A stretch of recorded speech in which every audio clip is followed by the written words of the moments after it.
They actually did it, man. On stream, we watched the finale cinematic to the March on Quel'Danas raid. And oh boy. Hello, everybody. It's your boy Jmulls. Let's find out what happened on the March to Quel'Danas. Because we are going to have a lot to talk about. Are just stubborn that way.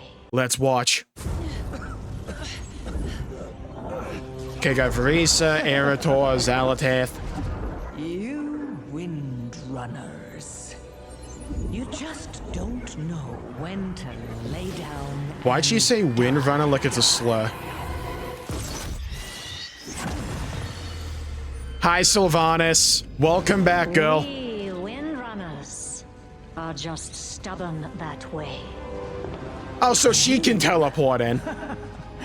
I honestly didn't factor for you. Death comes for all, Xal'atath. Her favorite line. Even your wretched kind. We'll finish this another time, perhaps. So she can just regenerate those. Alright. I mean, fair enough.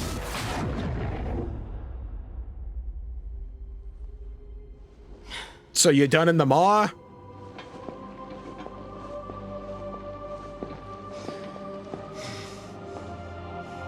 Now hug.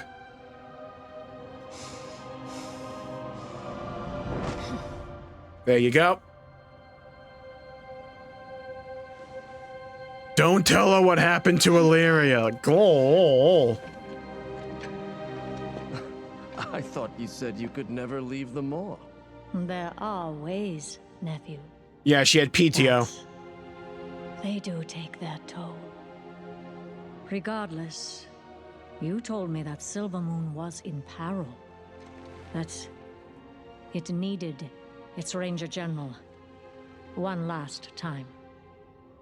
Sylvanas, if the Maw cannot hold you, then maybe there's a way back for you.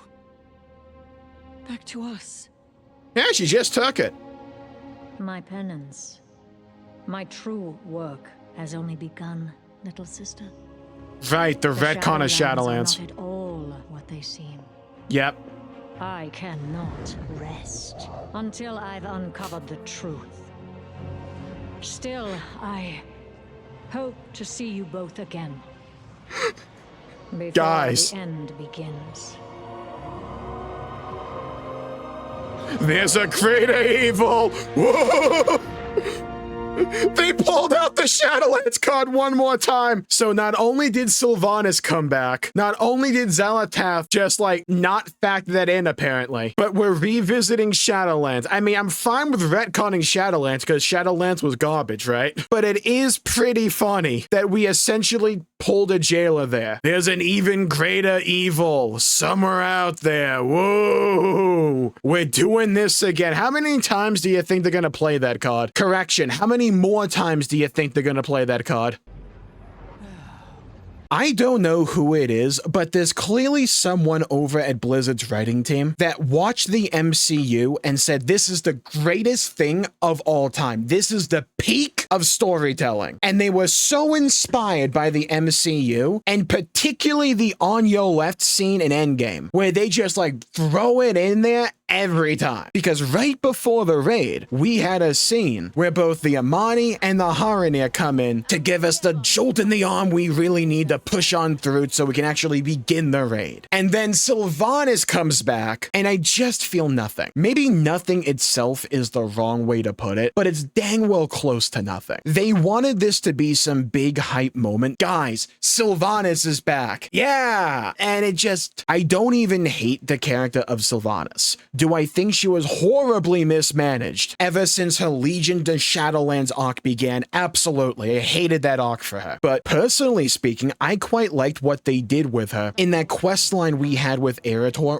right before Midnight came out. And in that quest line, they teased the return of Sylvanas. I thought they would wait a little bit longer, but they've pulled that trigger already. I can completely understand why a lot of people would be completely down on that twist. Because because Sylvanas was such a pivotal character for that giant stretch where we just saw the Warcraft story decline and decline and decline and decline, and now she's back. And it just seems as if Blizzard can't tell a story where a Windrunner isn't one of the main characters. I don't think that's the biggest issue on display here with the cinematic or with this current story in World of Warcraft, particularly with Midnight. I think their writing just holistically isn't good. Xal'atath to me is one of the biggest nothing burger antagonists this game has had. She feels like a character that I should like as an antagonist. I just never end up feeling anything towards her one way or the other. I wouldn't say that I hate the character.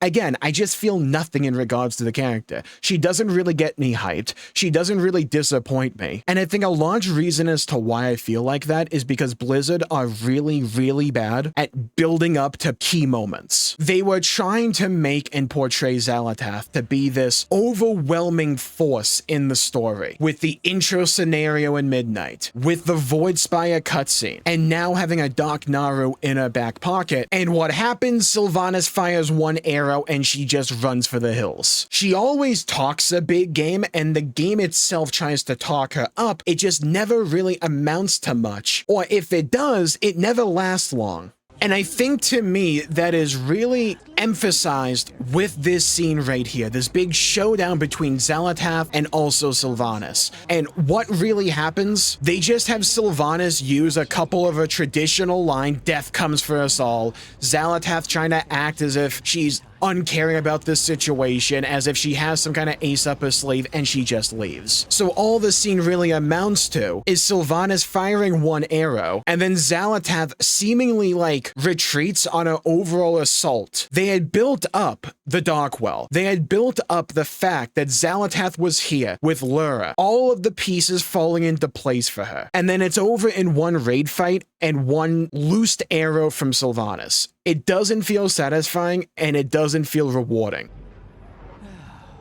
We could spend time focusing on the return of the Harinir and the Amani to save the elves at the very end there. We could spend a lot of time talking about whether or not they should have brought Sylvanas back. I want to really hold off on talking about those specific things in a lot of detail until next week when we get even more story. I think there's a larger issue at play though, because I think you can do those plot points and do them well and have them be well received, but their writing just isn't sufficient to really pull it off. And I feel like one of the biggest problems with modern WoW's story is that it feels deserving of having these moments without understanding how to properly build up or lead to them. It's a SparkNotes way to tell a story, where you hit certain plot points but never put sufficient time and energy into going from one point to the next. It's a story that in equal parts feels far too rushed, but also far too dragged out at the same time. It's a weird feeling, because the time between these plot points being hit at breakneck speed, I might add, is spent on either menial tasks or filler stories that are only loosely related to what's actually going on. And then when we're actually hitting these plot points, they kind of just blow right by them. And it's this duality that leads to the story feeling both rushed and also extremely dragged out. Take the quest leading from the Voidspire raid into the March and Quel'Danas raid. Building up to this giant assault on the now overtaken Sunwell, we first go off to unify the elves, and we do this by picking up some rocks for some trees. Also, we do some bog standard quests to learn about the history of the High Elves and the Blood Elves, and then when we actually have the confrontation between the High Elves and the Blood Elves, it lasts for like, what, a minute? 2? And it's the most surface level overview of what happened back in Dalaran and Missa freaking Pandaria possible. And then we go back to Suramar, cool, and we also do a delve.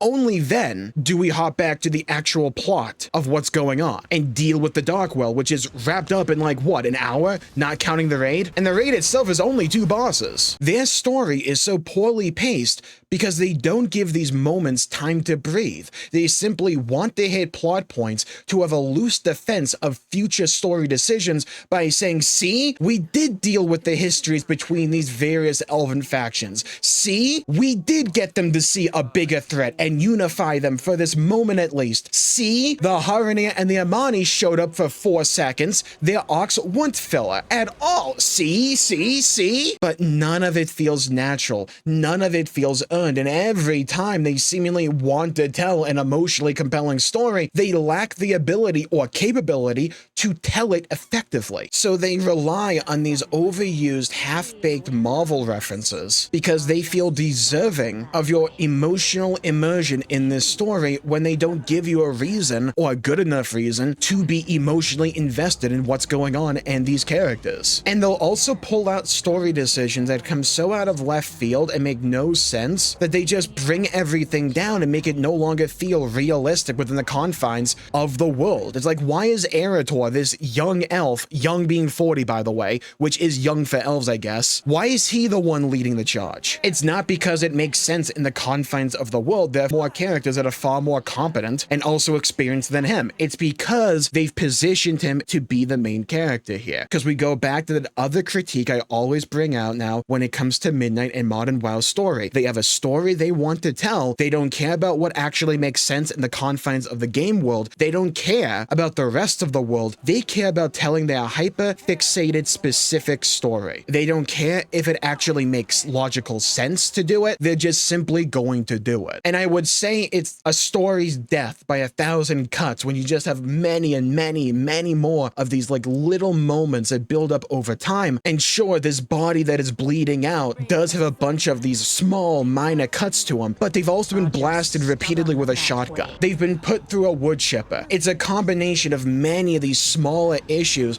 but also combined with these massive issues that just brings the whole thing down and takes what could be a really cool moment and what could be a really cool return for a character like Sylvanas and just turns it into a giant nothing burger where it feels as if it was written to pivot the story in a different direction to move us towards the last Titan. That's what it really ends up feeling like. It doesn't feel like a moment the story earned. It just feels like Blizzard trying to hit another plot point. Well, at least we still have Astalor. I mean, for now at least. Here's where you come in. Leave a comment down below with what do you think WoW needs to do going forward to make the story better. And also, what would you like to see out of the World of Warcraft story from here on out? I would love to hear your thoughts, hear your opinions, and hear your perspectives. And while you're down there, please leave a like and subscribe. It really helps the channel out and helps support future content, and I greatly appreciate it. And I went into even more detail about the quest between the Voidspire raid and the March on Quel'Danas. Want to find out more? Check it out right here. Thank you all for tuning in. Stay safe, have a great day, and I'll see you all next time. Bye-bye, everybody. Until we